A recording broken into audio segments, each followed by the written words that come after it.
"Hey, Transformers, it's coming back," said the crazed man that was in a straitjacket in an insane asylum. The year is 2024, and Transformers is nothing but a rumor amongst the mad. The world has gone insane.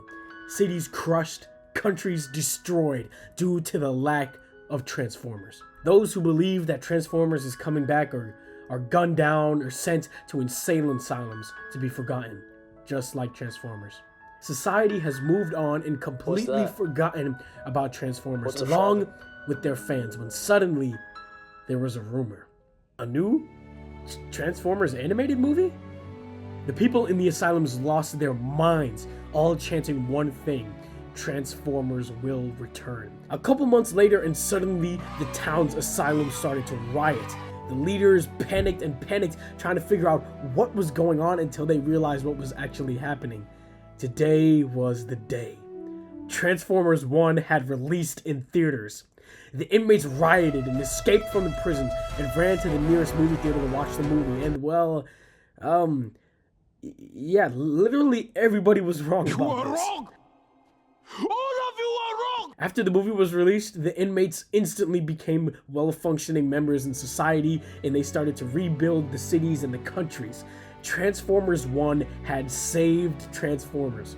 After the horrible reputation of not only Age of Extinction, and then The Last Night, and then Bumblebee was kind of like the band-aid on the wound, and then Rise of the Beast was like the Jaden Smith crane kick to the jugular. Transformers was absolutely cooked, as we know it from my last videos. But as a random poet once said, the night is always darkest before the dawn. And yeah, I know the night was pretty long and pretty dark, but we finally got to the dawn. The dawn of Transformers 1.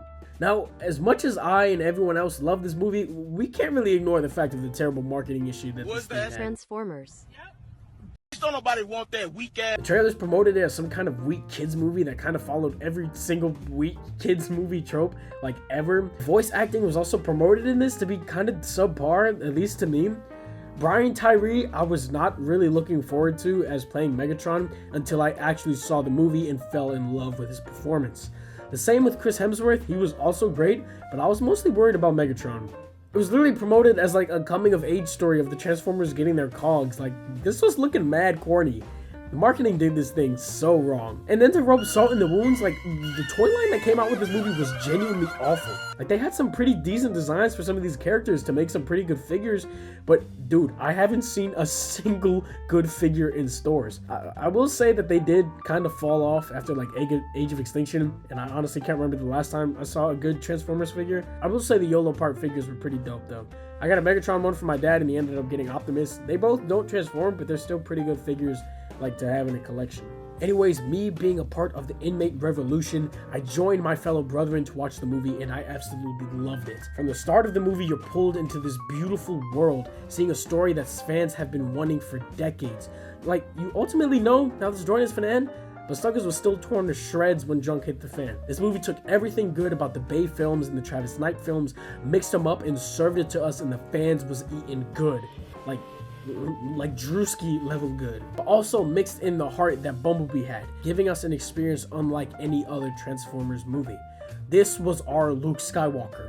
This was our Soj King in Water 7, our Bonchan in Alabasta and Marineford. This was our last hope, and it may have worked.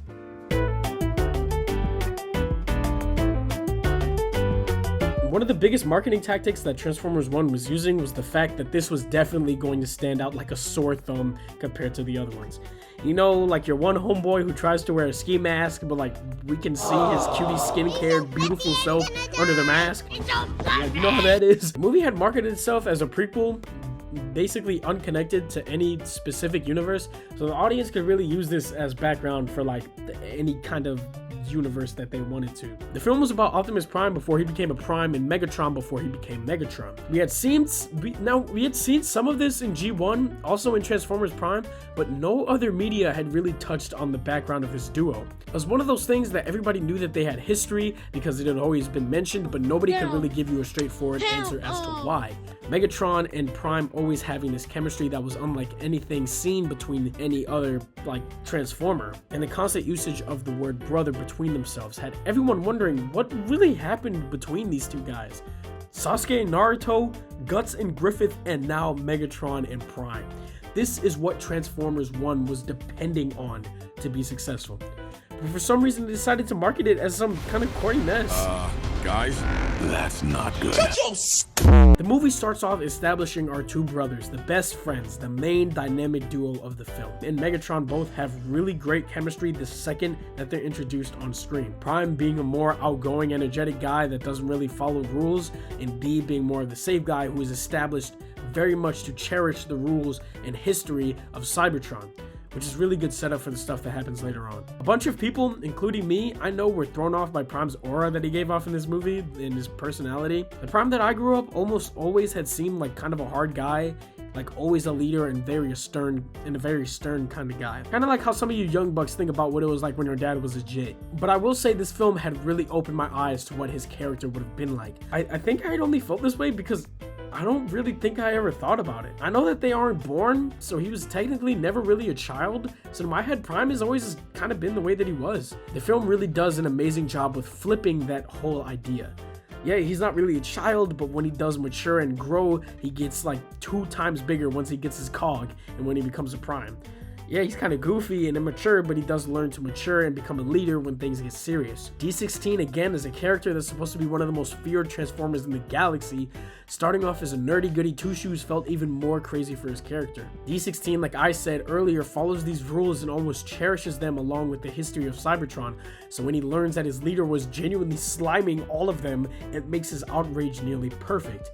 Building and dedicating your entire life to these rules, these codes, only to find out that the man running it all has been a fraud ever since the beginning.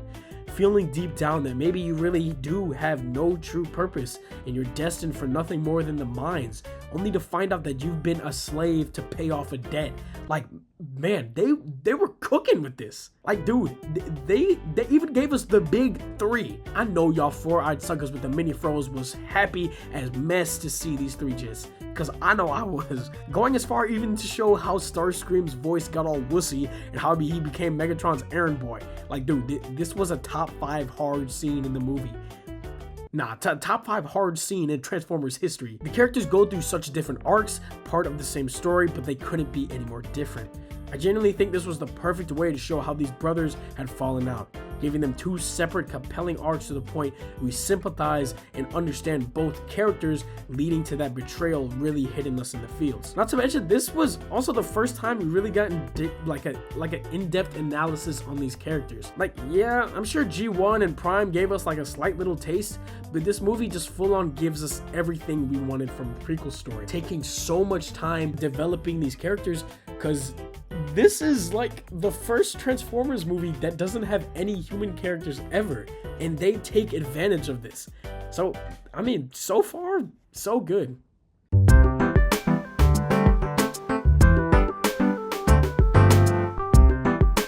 Now, if you start any kind of conversation with a Transformers fan, I think we could all agree that the last thing anybody ever talks about is the actual planet where these guys come from. The literal reason for everything happening in all of Transformers lore like ever. Cybertron has either always been shown as either your generic dead rock in space or just a gray mass of metal, or just like not shown at all. I don't know about you guys, but the lore of Cybertron has always been kind of interesting to me. Whether it was the fact that it was never really shown that much, so it naturally piqued interest, or, well, because it's where giant talking robots come from. I think the interest in this naturally stems from the idea about how like desperate the Transformers were to get back to their home, always mentioning how beautiful and the desperate need of how they needed to get back. Again, this movie had a perfect ticket to an original experience, showing the beauty of Cybertron and not holding back at all. We got to see these suckers working 9-to-5 jobs, different parts of the planet, different cities.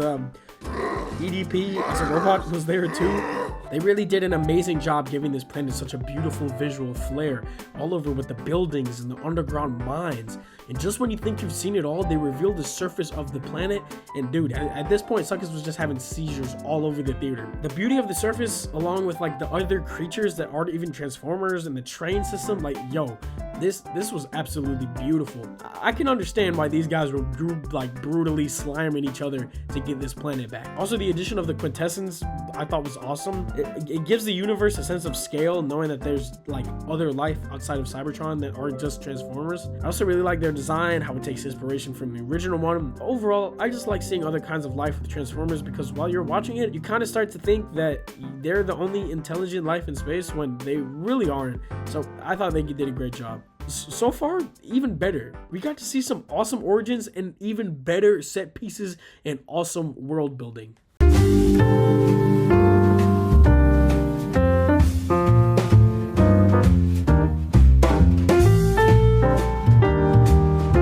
Now, if you can't tell yet, this movie did a lot of things. It gave us the awesome emotional backstory of Optimus and Megatron. They showed us the beauty of Cybertron, introducing us to great plots and side characters. But y'all know this would not be a Transformers movie if there weren't any YTs in the movie. And yeah, I took it upon myself to name these suckers Young Transfigures, because these just was not playing in this movie. They knew if they were gonna keep anything in this film, it had to be that King Von energy that these Transformers have. Sentinel Prime was a character that I was only introduced to in Dark of the Moon. Now this guy, I don't know anything about this cat. I have no knowledge of Sentinel from G1. I just don't think I remember him being in the cartoon at all. Sentinel in Dark of the Moon and Sentinel in Transformers 1 are like, I don't even know, bro. It don't matter, but these dudes are the scum of the earth. Like, dude, this Sentinel makes Dark of the Moon Sentinel seem reasonable. Because, like, dude, at least this sucker cared about his people. Like, yeah, he was gonna destroy the Earth, but he had no attachment to the humans, and he didn't owe anything to these people at all. Sentinel from Transformers 1, on the other hand, was on a whole other kind of timing. This sucker removed every single cog from the new generation of Transformers, slimed the entire High Guard so they couldn't snitch on him, and then forced an entire new generation to basically be coal miners so this dude could pay off a debt to the Quintessence. This sucker is sick. Now, granted, unfortunately, I do think that Sentinel is a little bit by the books. I mean, I saw that twist coming from like a mile away. I knew that something fishy was going on with him, but I also think that they did add a lot more to how like brutal he actually was, and that does kind of save it. Screwing an entire generation of Transformers just because you had to pay off a debt is actually insane. And then I think that the way they finished off his character makes it all a little bit better. Like, they could have had Optimus come back like right before Megatron kills Sentinel, but nah, they let this sucker run free. Speaking of Megatron, this dude was a complete menace. He was kind of on that balance where the audience was like, man, this is low-key like sad. Like, I'm agreeing with Megatron. Like, this dude's got to be dealt with. But on the other half, people were like, yeah, I can't really rock with this shit. Like, dude, there was absolutely no reason for this guy to unload his entire clip on Prime like this.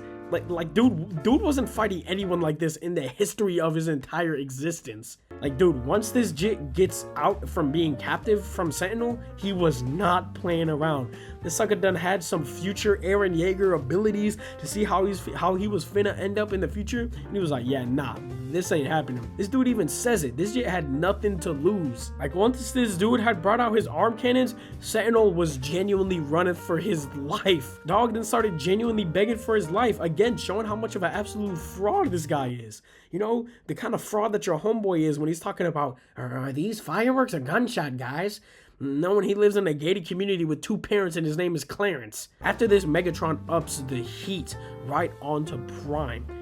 Like, dude, at this point, me and my boys were in the theater, like, screaming, bro. Like, this dude, Optimus, his arm can never catch a break. After this, we get a really great moment between Prime and Megatron that's just seeping with tension that they had been building up. And bro, remember that it was February 26th, and he had to slime his day 1. After this scene, we get one of, if not the greatest Transformers scene ever put to screen when Optimus becomes Optimus. I mean, dude, they even brought back the beautiful theme from Transformers Prime. All this awesome stuff is going on. Oh, wow. Yeah, Megatron is just publicly executing Sentinel. Again, like I said earlier, I love that they didn't go the route of having Prime come back just in time to stop Sentinel from getting killed. You know, they do the good old put the bad guy in prison trope. Like, nah, they fully let Megatron go off the rails and do villainous stuff, which I think was an awesome choice. If Prime would have came in and stopped this, it really would have undermined this moment by so much. It's only fair that we really get to see Megatron fully go into this persona. We really fully got to see the rise of both Prime and Megatron.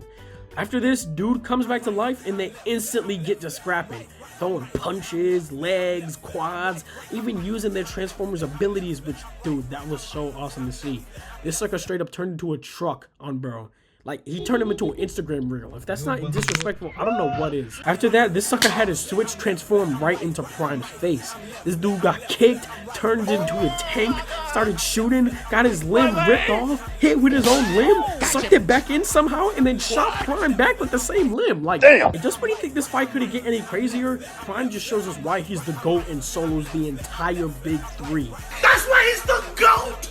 The GOAT! Megatron just witnessed his three best men get absolutely embarrassed, so his only option is just empty his clips and hope for the best, which is totally understandable at this point. Optimus shows us the tactics of spray and pray are unfortunately banned, and so is Megatron from Iacon. So overall, yeah, nah, that was freaking wicked. They showed us how cool these Transformers can be and showed their full potential in fighting with all sorts of creativity.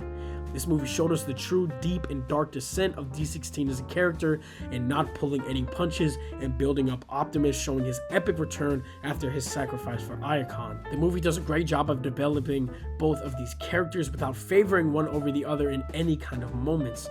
They keep everything you want from a Transformers movie and cut out all of the things that didn't work in the previous films, leading to this being Transformers' best hope at making it out of them deep dark trenches. Unfortunately though, the movie did have awful marketing issues that caused it tons and tons of damage, but I know us Transformers fans are praying a sequel for this happens in the future. I do feel wholeheartedly though that this film revived the fandom. I remember after seeing the movie, like seeing tons and tons of TikToks about people making jokes about characters having small appearances in the movie, how funny it was, and how they genuinely thought it was an all in all great time. So it's really up to you guys if you think that the movie really failed, because in my eyes, I don't think that it did. Just because it didn't make the most amount of money does not mean it failed by any means.